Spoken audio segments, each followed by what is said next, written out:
ನನಗೆ ಸಂತೋಷವೇ. ನಾನು ಮತ್ತು ನನ್ನ 4 ಸಹೋದರರು ಪಾಂಚಾಲಿಯ ಸಮೇತ ಚಿರದಿನದ ಸಲುವಾಗಿ ಕಾಡಿಗೆ ತೆರಳುವೆವು. ಅರ್ಜುನ, ವಿಜಯ ವಿಕ್ರಮಗಳಿಂದ ವಿಜೃಂಭಿಸುತ್ತಿರುವ ನಮ್ಮನ್ನು ನೋಡಿ ನಿಮಗೆ ಇಷ್ಟೊಂದು ಅವಹೇಳನವೇ? ಏನು ದ್ವಾರಕಿಗೆ ಹೊರಟೆ ಎಂಬ ವಿಚಾರವನ್ನು ತಿಳಿದ ಬಳಿಕವೇ ನಾನು ಹೊರಟಿದ್ದು. ಆದರೆ ನನ್ನ ಸುದೈವಗಳಿಂದ ಎಲ್ಲಿಗೆ ನಾನೇ ಮೊದಲು ಬಂದೆನು. ಗುರು ಸನ್ನಿಧಿಗೂ ದೇವ ಮಂದಿರಕ್ಕೂ ಮೊದಲು ಹೋದರೇನು ಕೊನೆಗೆ ಹೋದರೇನು, ಅವರವರ ಭಾವಾನುಸಾರವಾದ ಫಲವು ಅವರಿಗೆ ದೊರಕುತ್ತದೆ. ಹಾಗೆಂದು ಸುಮ್ಮನೆ ಕುಳಿತರೆ ಕಾರ್ಯವಾಗುವುದೇನೆಂದರೆ ಎಂತಹ ಸಮಯದಲ್ಲಿ ಹಲವಾರು ಕಡೆ ತಿರುಗಿದರೆ ತಾನೇ ಹಲವಾರು ಅದರ ಸಹಾಯ ದೊರೆಯುವುದು.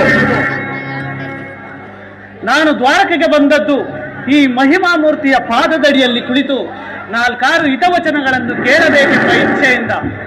ಸರಿ ಸರಿ ಸರಿ ನೀನು ಯಾವ ಇಚ್ಛೆಯಿಂದ ಸಾರಿ ನಿಮ್ಮ ಕೃಷ್ಣನ ನನ್ನ ಕೈಗೆ ಸಿಕ್ಕಿ ಬಿದ್ದಿರುವನು. ಒಂದು ವೇಳೆ ಸಿಕ್ಕಿ ಬಿದ್ದರೂ ಸಂತೋಷದ ವಿಷಯವೇ.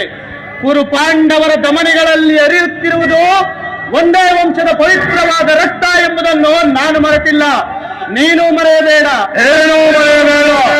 ಜನಾರ್ದನ, ಜಾಗರೂಕನಾಗು. ಜಗತ್ತಿನ ಜೀವಕೋಟಿಯನ್ನು ಅಸತ್ಯದಿಂದ ಸತ್ಯದ ಸೀಮೆಯನ್ನು ಸೇರಿಸು. ಅಂಧಕಾರದಿಂದ ಬಳಲುತ್ತಿರುವ ನಮ್ಮನ್ನು ಬೆಳಕಿನೆಡೆಗೆ ಕರೆದುಕೊಂಡು ಹೋಗು. ಹೇಳು ಚಕ್ರಪಾಣಿ, 3 ಲೋಕದ ಮಂಗಳವು ನಿನ್ನನ್ನೇ ಸೇರಲಿ.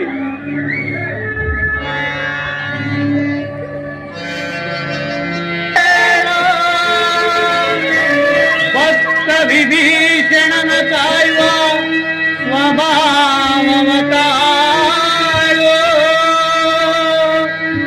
ಏನು ನಿನ್ನಯ ಲೀಲೆ ದೀನ ದಯಾಳು.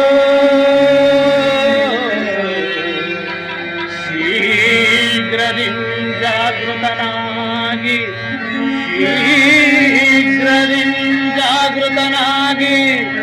ಎನ್ನ ಮೊರೆ ಕೇಳು, ಎನ್ನ ಮೊರೆ ಕೇಳು, ಪರಮ ಕೃಪಾಳು.